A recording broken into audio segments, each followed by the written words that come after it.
Pat Mayo Hour.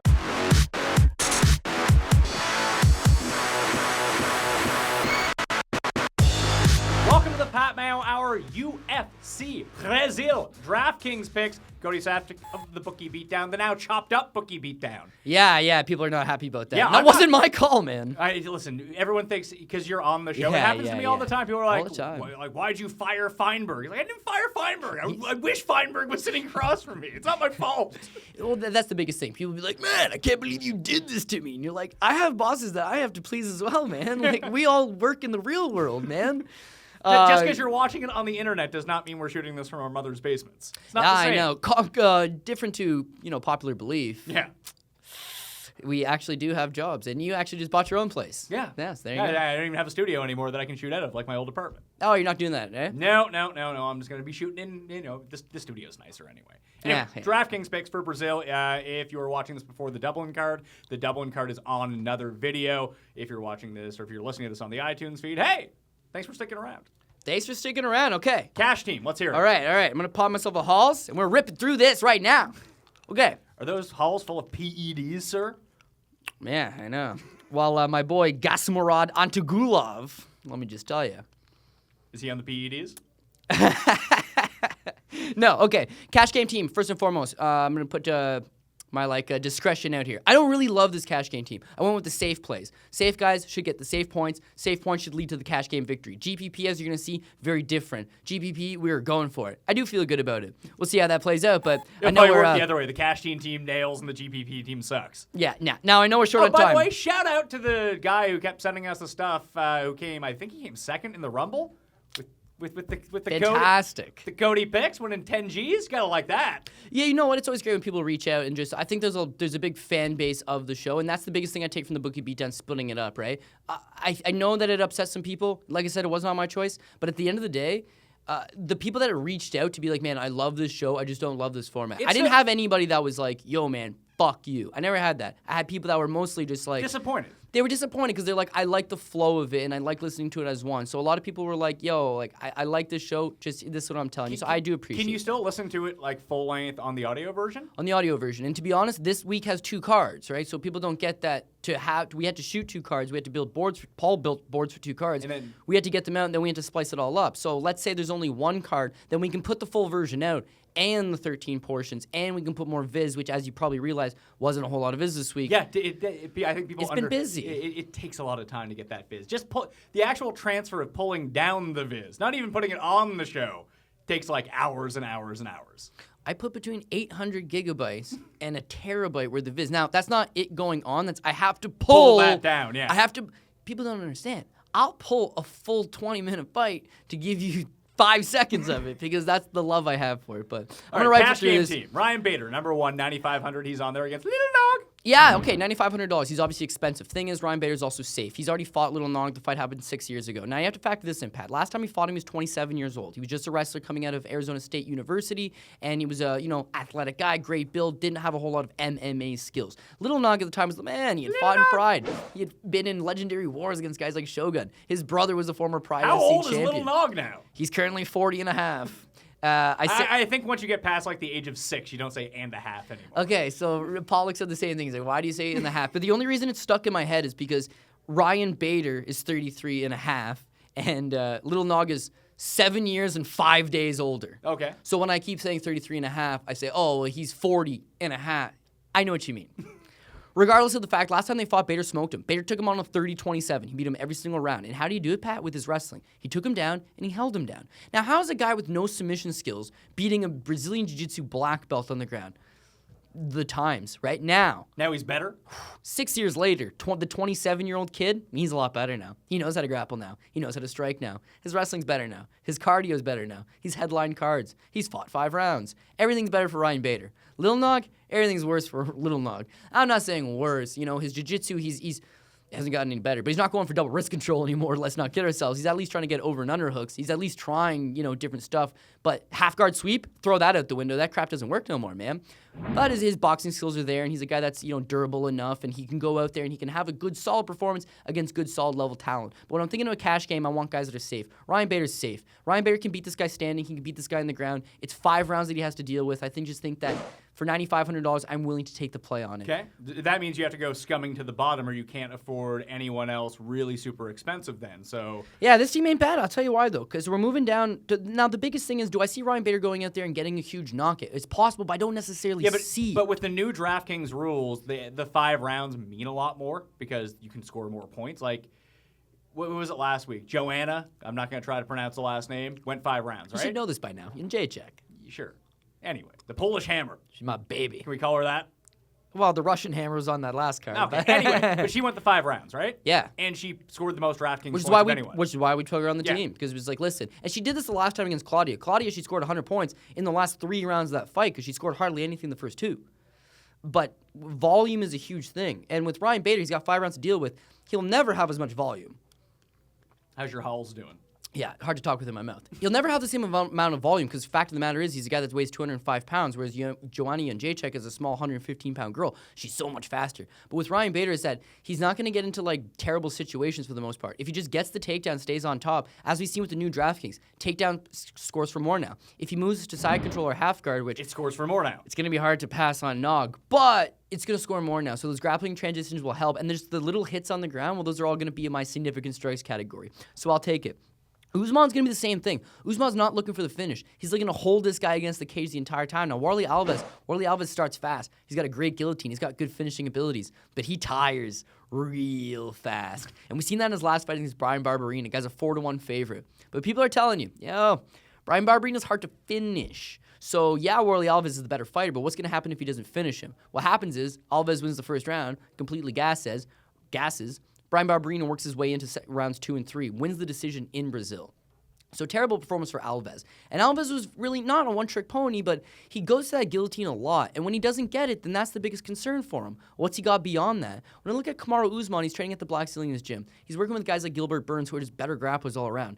And he should know by looking at the tape on this guy, he wants you to push him up against the cage. He wants to try to latch onto that guillotine. Avoid that stuff. Usman's a former D2 champion, NCAA. The guy's got great wrestling chops, and he's calm and he's relaxed. He knows he's not a great finisher, but he's not even really trying to finish. He knows what he has to do to win, and that's not going to gain you any fans. But that'll gain you a fan out of me if you get the money. And if it gets a decision, we're good to go here. Just rapid fire through the rest of these guys because there's a lot of concentration now between 83 and 7,500. Absolutely. Talon Slade is $8,300. He's a potent finisher. He can finish on the ground. He's also got good striking abilities. Getting a little bit older. This is a guy that's gone 5 rounds with Michael Bisping. Went the distance, dropped Michael Bisping at one point. So he's very tough. I wouldn't write off Jocko, but for $8,300, the price is just too much. They're like too good. I can't avoid it. Francis Barroso, $8,000 over Darren Stewart. Love this one. Now, think about it this way. Darren Stewart is a middleweight. He'll tell you that straight up. I should drop down to 185 pounds. He just doesn't. When he hits the scale at 202. So he's not really cutting any weight. When you watch his fights in the British regional scene, the commentators routinely say,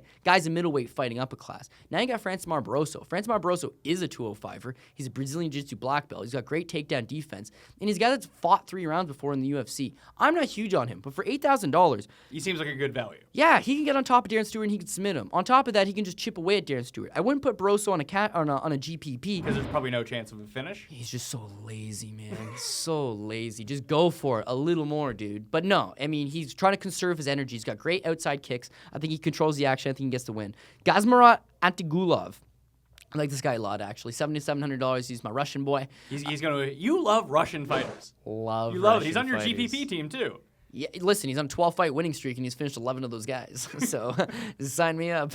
Nobody knows who this guy is because he's coming out of nowhere, Russia, right? I know who this guy is. He's the Burkut champion, right? So, at the end of the day, I like him. And I look at Marcos Rogério de Lima. And this guy trains at ATT, Brazilian guy. He's going to have the hometown behind him. He's going to have great training partners. He's going to have all that stuff. But there's no denying. There's no denying when the heat gets real hot, this guy quits. And the Russian guy, he can't quit. Because if you quit in Russia, you ain't coming back. So, the will to win is just supremely in this guy. $7,700. I think he takes him out of the first round, gets on top of him, pounds him out. Sambo background for the win. I take these guys 9 out of 10 times, as you know. Moving down, Zach Otto. Zach Otto, $7,500. I think we were talking about poor ring IQ at some point. Sergio Moraes has awful ring IQ. He's the greatest. He's one of the top 5 or 10 best guys at jiu-jitsu in the UFC. He hardly ever tries to get the fight to the ground. He just likes throwing punches. Oh, the punchy kicky. Stop throwing the punchy kicky and get the fight to the ground, man. No, doesn't. So it bails him out at the odd time. His last fight against Luan Chagas, should have lost, settles for a draw. Fight before that, Amari Akhmedov, losing 2 rounds, beats him in the 3rd. Fight before that, Michael Lebu, brutal in the sense that you couldn't even finish Michael Lebu at all. Come on now. So now he's getting this fight, and he's saying the same thing. Oh, this fight's gonna make me ranked. First of all, it won't make you ranked, and second of all, Zach Otto's coming in on short notice. But don't worry, Zach Otto came in his last fight at short notice against Josh Berkman, 2-1 dog, got the win. Good wrestling, great wrestling actually. Good stand up, goes for it. Good ring IQ. He's going to outwork this guy. He's just going to outpoint him over the course of 3 rounds and get the win. So $7,500, I don't necessarily see a finish. In fact, I really don't see a finish. We don't need a finish. We just need to win. Or even a and decision with a lot of points. And I do see that. So to get through on the GPP, Thomas Almeida, if you were going to, if GPP ever... $9,700, a lot of money. Yeah, but if GPP was ever in the dictionary, like Webster's dictionary, this guy's next to it because he's completely reckless abandon. I know we love Pepe. This guy is reckless abandon. He will finish you or he will be finished. And in this case against Albert Morales could knock him out, sure. But I mean, we're going for GPP. And this guy's going Is it big. worth it? Like if I'm playing a GPP, because I don't play just one lineup, I'll play 5, 6, to play maybe Albert Morales on one? Do I take Almeida off one of them and play Morales on one of them? Big time. Okay. Big time. Because listen, I mean, like, anybody could knock out anybody closing their eyes and going like, if you run straight into it, and Almeida runs straight into it, he doesn't move his head pretty much at all. But he's got killer striking. He's got great knees. He's got great elbows. He's got awesome finishing abilities. And I think that he could go out there and against Morales, someone who's very new to the UFC, only 7 fights into his pro career, only 1 fight in the UFC. His debut was a draw against Alejandro Perez, and not a great fight. This is all tailor-made for Thomas Almeida to win at home in front of his own fans and get back on track and fast. So I've seen with the new DraftKings scoring, a first-round knockout, is the most valuable thing you can do. A second-round finish is better. Because you get a round of scoring points first. Yeah. Well, even what we've seen with like Joanna, a drubbing is actually the best thing that you can possibly do. A drubbing decision. Yeah, a drubbing decision. Or a finish in the 5th. Is the highest scoring thing that you could possibly get, which is great. But Thomas Almeida, like I said, if you're going to play a GPP, this is the kind of guy. Morales not a bad call because he's either going to kill or be killed. I'm thinking there's a 90% chance he's going to kill here. Luis Henrique, $9,000. Honestly, if you want to play a cash game, don't think about avoiding this guy either. You can put him on. $9,000 is actually, fairly well priced. I mean, you could do that. Do you like Usman or do you like Henrique better? Usman should be able to go and Juan Usman? Here's the thing with Henrique, right? Henrique's 2-0 in the UFC. He got smoked out once, and he smoked out once, right? So he can win, he can lose. I get that. But with Christian Colombo, first of all, he's old, man. He's old. He's too tall. He's got bad feet. He's got bad knees. He's slow. And his fight against Yargis Danho is just utterly embarrassing. The only reason I say that is because you had $200 remaining on your cash team, and you could upgrade that one spot if you wanted to. Yeah, I think when I was looking at the cash game, I was really thinking, okay, I want guys that are going to at least certainly be perceived as the safe guys. Bader is safe. Kamaru Usman seems to be safe. Latest, not so much. But they're safe picks. When I looked down at the GPP, Almeida is a big favorite, but he's not safe. Luis Henrique, probably on the safer side, but he's a heavyweight, right? And he's so fighting heavyweight fights. He's a heavyweight. Finishes, yeah. Exactly. Justin Scoggins, not safe, but they're all guys that we're going to go out. You love Scoggins. Every time we have a GPP team and he's on the card, he's on that team. Because he's How often does he win? To be honest, he hardly ever fights. Every time you send me a message where you're like, yo, man, you got to redo this lineup. Someone got hurt. He's the guy? Yeah. Okay. He missed weight his last time and got sick trying to make 125. The thing that concerns me is he's jumping up to 135 pounds, but that's because he's having trouble making 125. Thing is, man, and I'm going to stand by this, he's a 135-pound Wonder Boy. He moves like Wonder Boy. He's smart. His wrestling's actually leaps bounds better than Wonder Boy's is. And this guy had losses early on in his career. Early on in his career, he's getting caught by a John Moraga guillotine or he's getting out-scrambled by Justin Ortiz. Then it's like, oh, man, I got to make changes. He's made those positive changes. We don't know what's going to happen with Wonder Boy because he never really had adversity early on in his career that he could build on. Now he's 33 years old. I look at this kid, he's like 24 years old. Sky's the limit for Scoggins. Now against Pedro Munoz has never been finished, and he's got better BJJ. Stylistically, he matches up great against Scoggins. But there's no denying that Russell Doan was hurting him, and there's no denying that Russell Doan was on his way to finishing this guy or putting him away or scoring big if he didn't get caught in that guillotine. I have to just go with, on a GPP, I have to go with my gut instinct that Scoggins won't get caught in it. He chews him up. He either takes a 3-round decision or maybe he puts him away. All right, so we have 2 replicas from your cash team and 1 new face here. Yeah, Antigulov and Zach Otto, they're just really well priced. Manville Gambarian, $7,600. So, and I know this is just a really reoccurring theme, so I'm going to sound like a broken record. Ring IQ, man. You have to know the situation you're in. Johnny Eduardo is not good on the ground. In fact, he's awful on the ground. A friend of mine went to Brazil and beat the crap out of him on the ground. So this is a true story. So now you see him in the UFC, and when he's having success, guys stand right in front of him. And he's the Nova União Muay Thai coach. Problem is, the guys that take him to the ground, like Aljamain Sterling, guy's a fish out of water. Manny Gambarian is a judo black belt. He's a guy that's known for his wrestling and his judo abilities. He's Manville the Anvil because he's 5'4" and he's built like a tank. Problem is this idiot sometimes likes to throw strikes. So don't throw strikes, at least not with Johnny Eduardo. Go in, close the distance, take this guy down. You fight this guy the same way that you fought Scotty Jorgensen, you will get the win. You fight this guy the way you fought John Dodson, it's going to be the same outcome. You're getting knocked down in the first round. I really think that Manny Gambarian at $7,600 goes. He's a guy that's smart enough to know my back's up against the cage. I'm getting older. UFC might not have me around any longer. This is a fight against a ranked guy who's also aging. I got to go out there and I got to put on a big performance. And I expect that of Gambarian. Cody Saftik, check him out on the Bookie Beatdown at Bookie_Beatdown, and like every day on the Fight Network now. Congratulations. Yeah, thanks, man. It's obviously it's been a long time coming in the sense that I've been here for 5 years hey, now, man. When I first met you, you said you wanted to be on TV at the Fight Network, and now you are. So there you go. That's it. It only took 5 years, right? Off onwards, upwards and onwards? Upwards and onwards? Upwards and hey, onwards. Don't forget, you got your start on the Pat Mayo Hour. Yeah, Pat Mayo. Well, true story. I'll just end this real quick. We used to be roommates, and I was we should do a show together. And you were like, I can't do a show with you. You swear too much. So I know I dropped an F-bomb in the show, but I don't swear that much. Come on. No one fucking cares anyway anymore. Cody Saftik, follow him on Twitter at CJ Saftik, and go to RotoExperts or SportsGrid.com to find the entire rosters that Cody is putting out this weekend. Good luck! Win some cash! Pat Mayo. I'll see you next time.